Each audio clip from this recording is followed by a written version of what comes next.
18 दिनों तक चले महाभारत युद्ध में कौरव पक्ष की पूरी सेना समाप्त हो गई। गांधारी के 100 पुत्रों की मृत्यु हो चुकी थी। यह युद्ध धर्म और अधर्म के बीच था, लेकिन इसमें असीम रक्तपात हुआ। युद्ध के बाद पांडव विजयी हुए, लेकिन हस्तिनापुर में मातम पसरा हुआ था।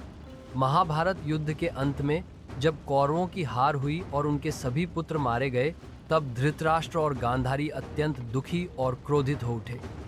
विशेषकर गांधारी, जो अपने 100 पुत्रों की मृत्यु से शोक में डूबी हुई थी।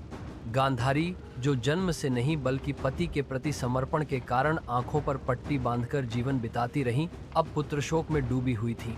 उन्होंने अपनी आंखों से कभी अपने बेटों को देखा नहीं, लेकिन उन्हें अपने स्नेह और भावना से पहचानती थी।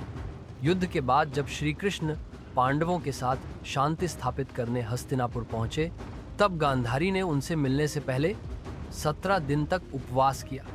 भगवान शिव की पूजा कर पुत्रों की रक्षा की प्रार्थना की थी, लेकिन उनके सभी पुत्र मारे गए। अब वह क्रोध और विषाद में थी। श्री कृष्ण युद्ध के बाद गांधारी से मिलने पहुंचे। उन्होंने यथोचित श्रद्धा से उनका अभिवादन किया। गांधारी ने तीव्र स्वर में कहा, हे वासुदेव, आपने यह सब होते हुए देखा, फिर भी कुछ नहीं किया। आप सर्वशक्तिमान हैं, सब जानने वाले हैं। आप चाहते तो यह युद्ध टल सकता था। आपने पांडवों को भी नहीं रोका और न मेरे पुत्रों को। श्री कृष्ण चुपचाप उनकी बात सुनते रहे। जैसे मेरे पुत्रों का विनाश हुआ, वैसे ही 36 वर्षों के भीतर तुम्हारे यदुवंश का भी सर्वनाश होगा। तुम भी अपने वंश का नाश अपनी आंखों से देखोगे और अंत में अकेले मृत्यु को प्राप्त होगे।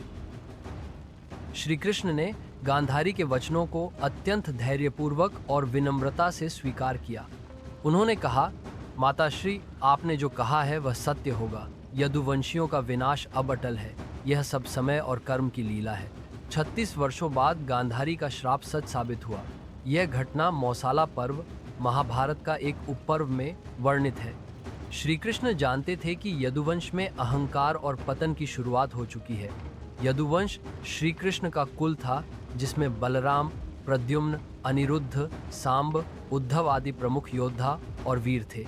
ये सभी अति बलशाली, ज्ञानी और अजेय थे। लेकिन युद्ध के बाद जब उनका साम्राज्य द्वारका में स्थिर हो गया, तो शक्ति के साथ अहंकार बढ़ा, धर्म से विचलन होने लगा। यदुवंशी अपने ही गौरव में मदहोश रहने लगे। एक दिन यदुवंशियों ने मुनियों से मजाक किया। श्री कृष्ण का पुत्र सांब स्त्री वेश में शियों के पास गया और उनसे पूछा, मुनिवर, बताइए कि यह स्त्री पुत्र को जन्म देगी या पुत्री को? शियों ने तपोबल से जान लिया कि यह स्त्री नहीं पुरुष है और उन्होंने क्रोध में आकर श्राप दिया, यह तुम्हारे गर्भ से उत्पन्न लोहे की गदा तुम्हारे वंश का संहार करेगी। सांब के पेट से सचमुच एक लोहे की गदा मौसल निकली।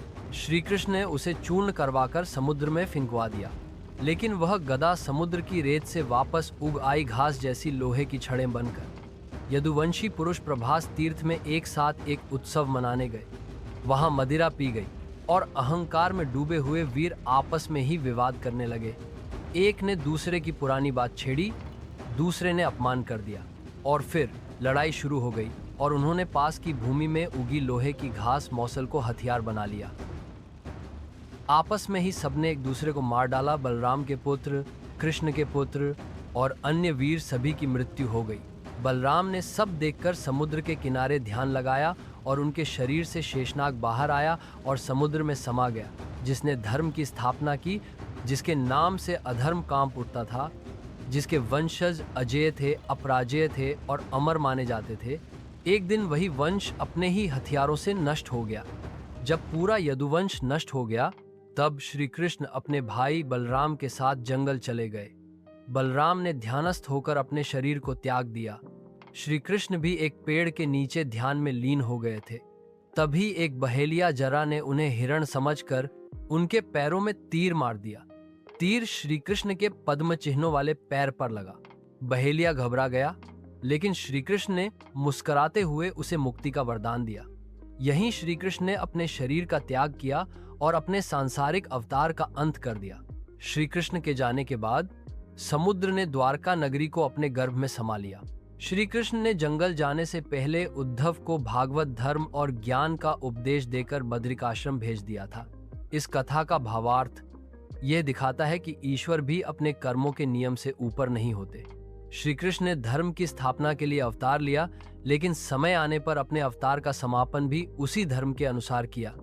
गांधारी का श्राप केवल एक श्राप नहीं था, वह कर्मफल का एक माध्यम था। अगर आपको ये स्टोरी पसंद आई तो लाइक और सब्सक्राइब जरूर करना। मिलते हैं अगली वीडियो में एक नई कहानी के साथ।